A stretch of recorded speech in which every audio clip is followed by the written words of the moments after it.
반갑습니다. 양희국입니다.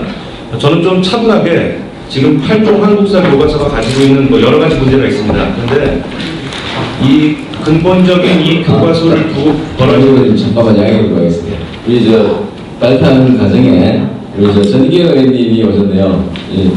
소개해드리겠습니다. 오늘은 대의위원회에서 열심히 활동하고 계시죠. 죄송합니다. 부탁드리겠습니다.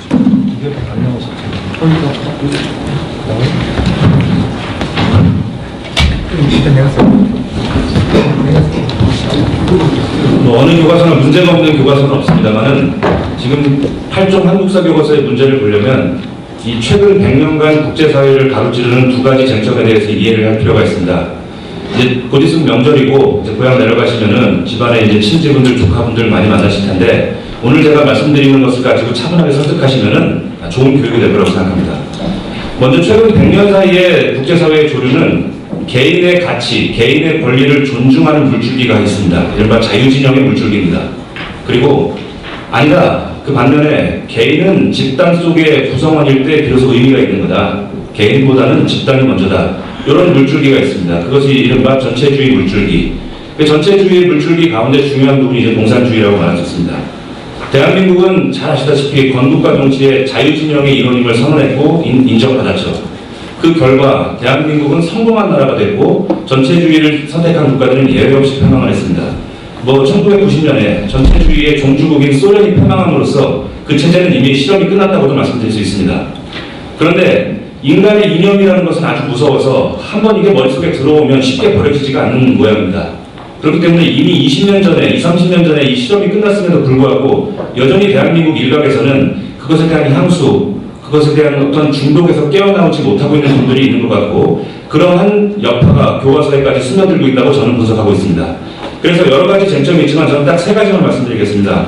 먼저 대한민국을 언제 건국했느냐의 논쟁, 이것이 그 두 좌우 이념 갈등의 핵심입니다. 결론부터 말씀드리면 국가가 하나의 건국이 되려면 우리의 열망, 다수의 열망과 열정만 가지고 국가가 만들어진다면 좋겠지만 그게 안 된다는 말씀을 제가 드립니다. 이 소외의 시대에 있는 여러분들하고 같이 우리 국가를 만들고 싶으면 만들어지지 않죠. 아무리 우리가 권리대회를 하고 소리를 외쳐도 국가를 인정받지가 못하는 겁니다. 잘 아시다시피 영토가 있어야 되고 그 영토를 공정하게 공권력으로 질서를 구현할 수 있는 정부가 있어야 되고 당연히 국민이 있어야 됩니다. 이론상으로는 그런데 현실적으로는 여기 하나가 더 추가돼야 됩니다. 국제사회가 인정해줘야 됩니다.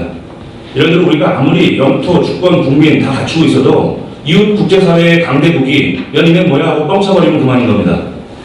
그래서 우리가 건국의 조건이 갖춰진 해는 1948년 이렇게 보는 것이 명백한 팩트라고 저는 생각합니다.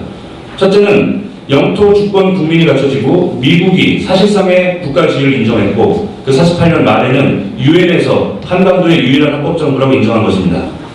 그러면 이제 일각에서는 아니다 1919년에 건국한 걸로 봐야 된다 이런 시각들이 있는데 저는 이 자리에서 그런 주장을 하는 분들이 도덕적으로 잘못됐다고 폄하하자는 것이 아닙니다. 그분들도 나름의 정의감은 있는 것 같습니다. 임시정부 때부터 좀 건국이라고 해주면 임시정부를 위해 헌신한 분들 또는 무장 독립운동한 분들에 대해서 좀 우리가 감사의 표시가 되지 않겠느냐. 그런데 과거의 객관적인 역사를 바꿔가면서 하는 그 헌사와 감사가 의미가 있을까요? 오히려 대한민국 건국을 위해 애쓴 분들은 객관적 사료와 객관적 근거에 의해서 그 공로를 평가할 때 더 오래오래 많은 사람들이 기억할 것이라고 생각합니다. 두 번째로는 대한민국을 민주주의로 봐야 되느냐 자유민주주의로 봐야 하느냐의 논쟁이 있습니다. 자료를 제가 많이 넣지만은 여러분들 교재 기준으로 24페이지를 보시면 제가 표를 하나 정리해놨습니다. 민주주의와 자유민주주의의 차이는 간단합니다. 일단 민주주의라고 하면 다수결의 동의, 투표 이런 것을 통해서 정부를 구성하는 일단 민주주의라고 보는 겁니다. 그 문제는 다수의 지지를 받고 출범한 정부가 국민의 인권을 탄압하고 자유를 탄압하는 사례가 많이 있습니다. 그래서 이 선진국들은 경험적으로 야 이거 다수결에만 모든 걸 맡기면 안 되겠구나.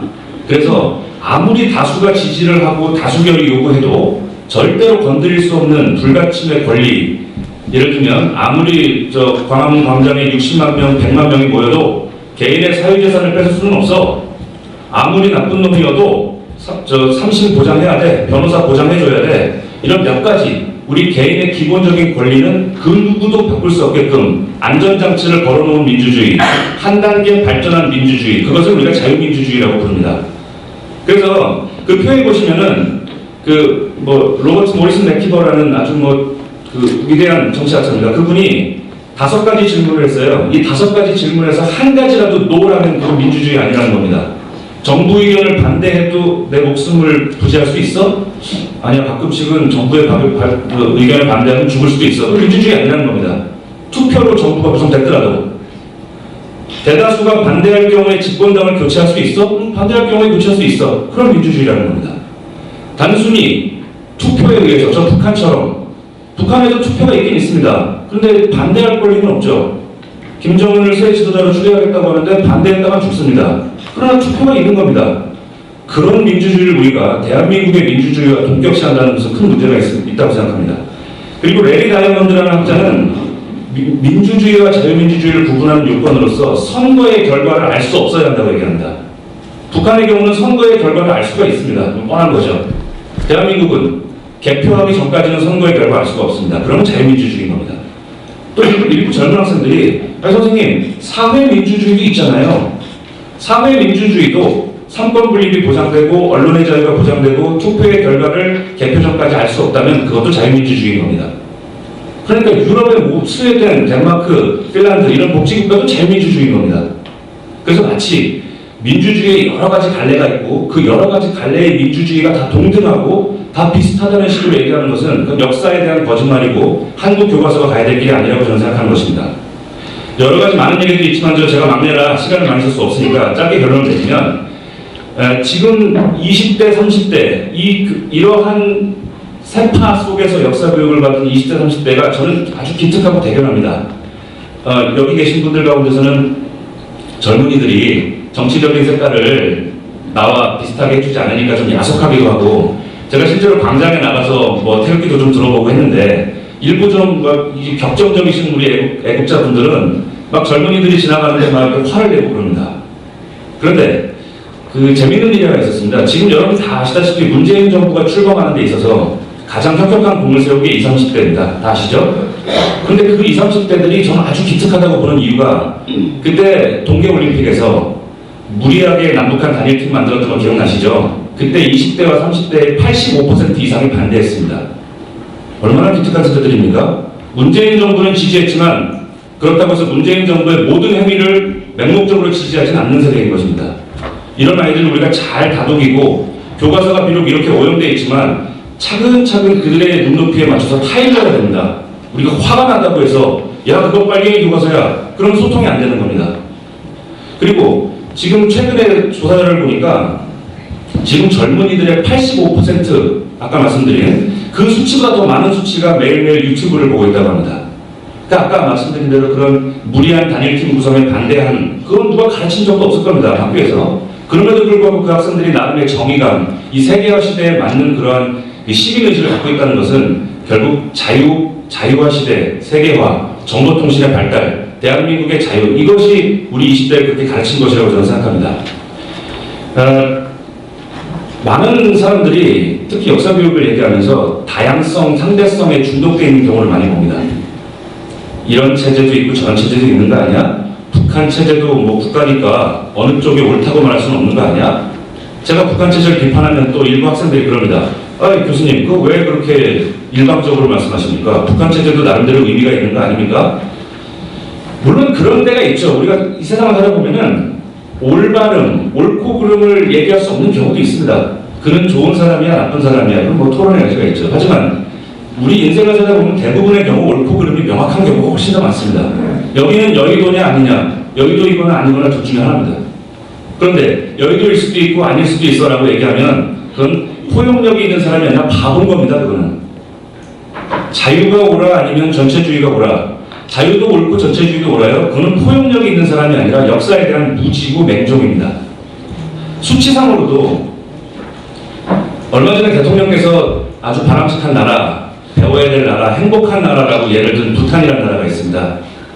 부탄은 5세 미만의 영아 사망률이 1000명당 2005년 기준으로 1000명당 100명 이상이 죽어나갑니다.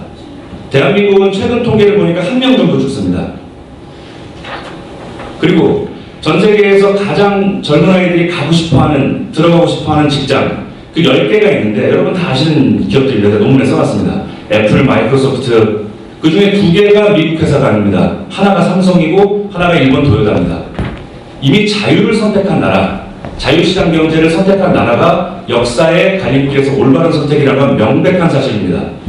그리고 최근에 또 전 세계인들을 상대로 제가 논문에 적어놨습니다.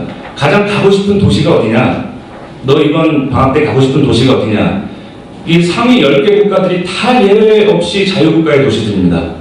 정말 가고 싶지 않은 나라, 맨 뒤에 꼴찌 국가들은 다 그 독재 국가들입니다. 그리고 어떤 친구들이 북한 인권 문제에 대해서 얘기하면 북한 인권도 뭐 나름대로 인권이 있지 않아? 천만의 말씀입니다. 예를 들면 북한에서는 그 여러 가지 인권에 대한 통계들이 있는데 수시로 고문, 실종 이런 것들이 자행됩니다. 그리고 아까 대통령께서 행복한 나라라고 말씀하신 부탄에서도 수시로 고문이 자행되고 있는 것으로 명백히 통계가 밝혀지고 있습니다. 저는 대한민국 교과서가 올바른 방향을 가기 위해서는 여러분들이 힘을 모아주셔야 한다고 생각합니다. 그리고 자유를 선택한 대한민국의 판단이 옳았다. 그리고 그것은 우리가 지금 열세에 몰려있다는 느낌을 자꾸 받다 보니까 또 자유민주주의 지켜야 돼 이런 말 하기가 좀 어려운데 제가 논문에 여러분들 그 집안 조카분들 설명해 드리라고 제가 여러 가지 젊은 아이들을 상대로 통계 많이 조사해놨습니다. 맥도날드, 마이크로소프트, 애플 다 자유가 만들어낸 것이고 최근 4차 산업의 맹아라고 할 수 있는 그 인공지능도 결국은 괴짜, 독특한 사람을 존중하고 인정하는 토대에서 나온 겁니다. 그 헛서비스라는 프로그래머가 게임에 미쳐가지고 학교도 안 갔다는 거예요.